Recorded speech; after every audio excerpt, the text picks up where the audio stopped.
আল্লাহর বান্দি যখন বাদশাহ 100 বেত্রাঘাত করলেন, আল্লাহর বান্দি তো সহ্য করতে পারে না, চোখের পানিতে বুক ভিজে গেছে।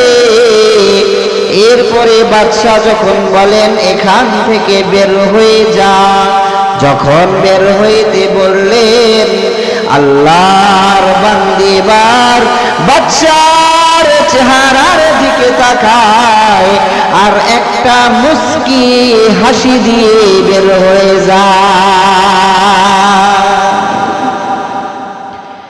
বাদশা ডাক দিয়ে বলেন, এ বান্দি থাম, ব্যাপার কি বুঝলাম না। আমি তোকে অন্যায়ের কারণে 100 বেত্রাঘাত করলাম, কানলি তাও দেখলাম, কিন্তু বান্দি রে এখন যাবার সময় কেন হাসলি, আমাকে একটু কারণটা বল। আল্লাহর বান্দি এবার বলেন, বাদশাহ জাহাপানা, আপনি আমাকে মারছেন এই জন্য আমি কাঁদছি, কিন্তু হঠাৎ করে আমার মনের ভিতরে একটা কথা জাগ্রত হইল যে বাদশার বিছানাটা এমন একটা বিছানা যে বিছানায় আমি অল্প সময় ঘুমানোর কারণে 100 বেতের পিডান খাইলাম, কিন্তু যারা বছরের পর বছর, যুগের পর যুগ এই বিছানায় কাটায়, তাদের না জানি আল্লাহ কতগুলো বেতের বাড়ি দেয়। বাদশাহ ইব্রাহিম ইবনে আদহামের দিলের ভিতরে একটা ধাক্কা লেগে গেছে, কিরে বান্দি এটা কি কইল, কথা তো সত্য। বাস এখন চলে গেলেন রাজপ্রাসাদে। যখন সিংহাসনে বসা বাদশাহ ইব্রাহিম ইবনে আদহাম সিংহাসনে বসা অবস্থায় একজন মুসাফির আসছে। মুসাফির আইসা বলতেছেন, এ বাদশাহ জাহাপানা, আমি আপনার এই মুসাফির খানায় অল্প কিছুদিন মেহমান হইতে চাই। সুবহানাল্লাহ বলেন। বাদশার সিংহাসনে রাজপ্রাসাদকে যদি কেউ মুসাফির খানা বলে, বাদশার রাগ ওঠে কি ওঠে না? কেন? বাদশা তো মাথা গরম হয়ে গেছে, কিরে এই আল্লাহর বান্দা, আমার রাজপ্রাসাদ সিংহাসন এত সম্মানিত স্থানকে তুমি মুসাফির খানা কেন বললা? তাড়াতাড়ি সামনে আসো। আল্লাহর বান্দাকে যখন সামনে আনা হলো, বলতেছেন, বাদশাহ আমার অপরাধটা কি? বলে, আমার রাজপ্রাসাদকে তুমি মুসাফির খানা কেন বললা? এটা আমাকে বুঝায় বলো, যদি বুঝায় না বলতে পারো আমি তোমার গর্দানটা কেটে ফেলবো। এবার আল্লাহর বান্দা মুসাফির বলতেছে, ও বাদশাহ, আমি মুসাফির খানা কেন বললাম তাহলে শুনেন। আপনি আগে বলেন মুসাফির কাকে বলে, মুসাফির খানা কাকে বলে? বলতেছে, এমন একটা জায়গা যে জায়গায় একজন মানুষ আসে, কিছু সময় থেকে আবার চলে যায়, ওইটা হলো মুসাফির খানা। ও বাদশাহ, বুঝলাম, তাহলে এবার আপনি বলেন, আপনি তো এখন এই প্রাসাদের মালিক, আপনি বাদশাহ, আপনার আগে এই সিংহাসনে বাদশাহ কে ছিল? বলে, আমার বাবা। তার আগে কে ছিল? আমার দাদা। তার আগে কে ছিল? আমার পরদাদা। তারা আজকে কোথায়? বলে, তারা তো মারা গেছে, চলে গেছে।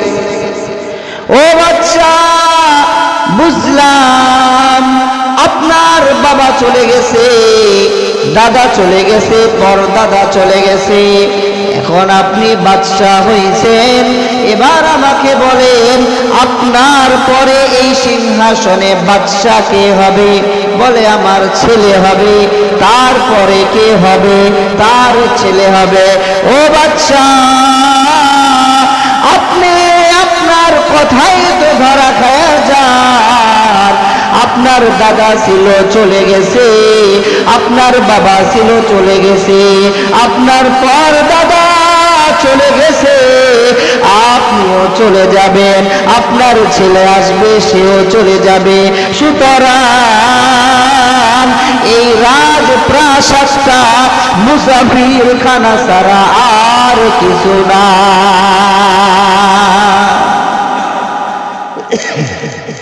ও বাচ্চা, এই মুসাফির খানায় থেকে এত অহংকার করা ভালো না। বান্দি বলল কি,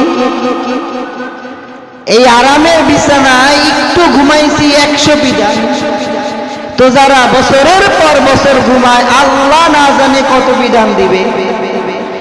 অপরদিকে মুসাফির বলল যে এই মুসাফির খানায় থেকে এত অহংকার ভালো না। বাদশাহ ইব্রাহিম ইবনে আদহামের দিলের ভিতরে একটা ধাক্কা লাগলো, আসলে আমি কি করতেছি,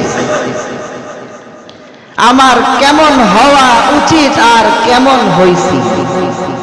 আমাদের মুসলমান আজকে আমরা সমাজে 92% মুসলমান আমরা সমাজে, আমাদের এলাকায় একজন বিধর্মী লোক বসবাস করে না, স্থানীয় লোক নাই বিধর্মী, কিন্তু তারপরেও আমাদের মসজিদগুলোতে 5 বার আজান হয়, কিন্তু 5 জন মুসল্লিও হয় না।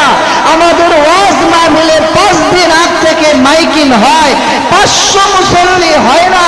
আমাদের কোরআনের আওয়াজ হইতে থাকে, আজানের আওয়াজ হইতে থাকে, তাবলীগের খেদমত হইতে থাকে, পর্দার ওয়াজ হইতে থাকে, আমাদের ফিকিরে আল্লাহ আল্লাহর রাসূল আসে না। ঠিক কিনা জোরে?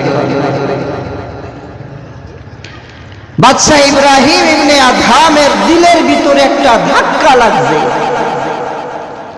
বান্দি বলল কি, মুসাফির বলল কি, এই চিন্তায় ওনার এখন রাতে আর ঘুম আসে না।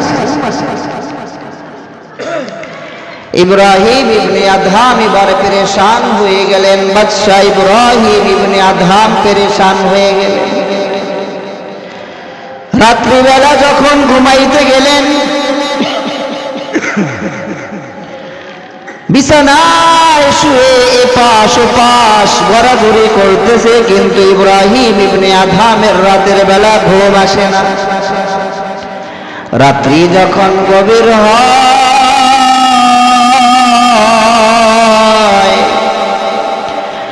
বাদশাহ ইব্রাহিম ইবনে আদহাম শুনে তার বাড়ির ছাদের উপরে কিসের যেন হাঁটা চলা হইতেছে।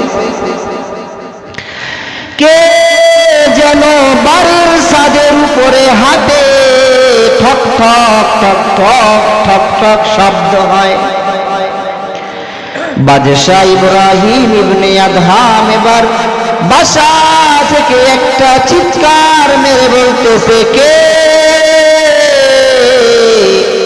বাড়ির ছাদের উপরে এত রাত্রিবেলা আমার ছাদে কি করতেছো?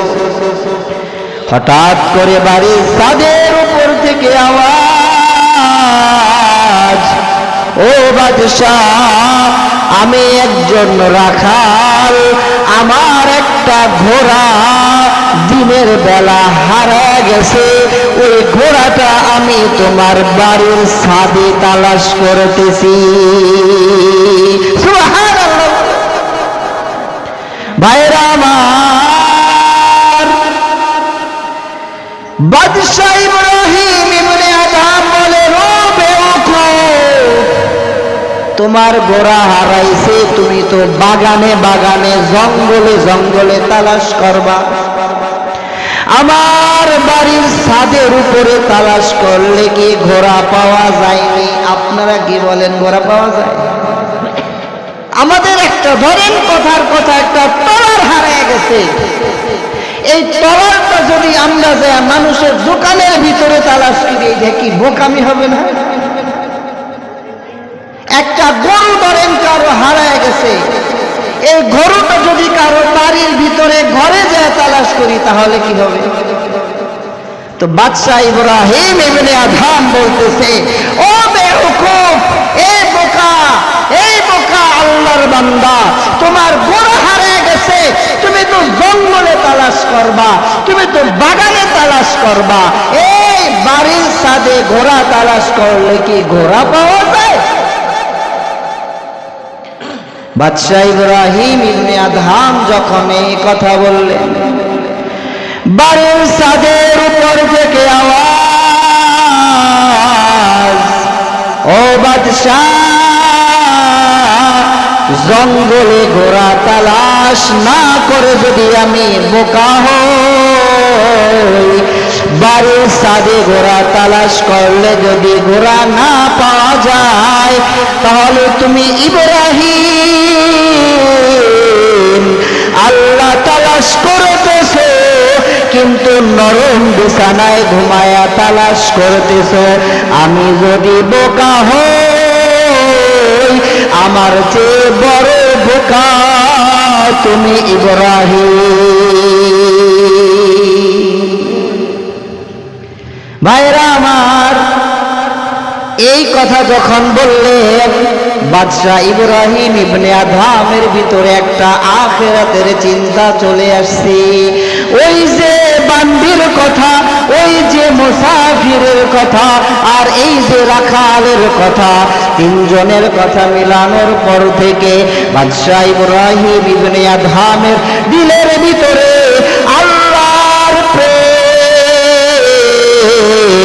এমন ভাবে ঢুকছে, আখিরাতের চিন্তা এমন ভাবে প্রবেশ করেছে, ওই থেকে এমন আল্লাহর ওলি হয়ে গেছে। আজ পর্যন্ত মানুষ বাদশাহ ইব্রাহিমকে স্মরণ করে। সুবহানাল্লাহ।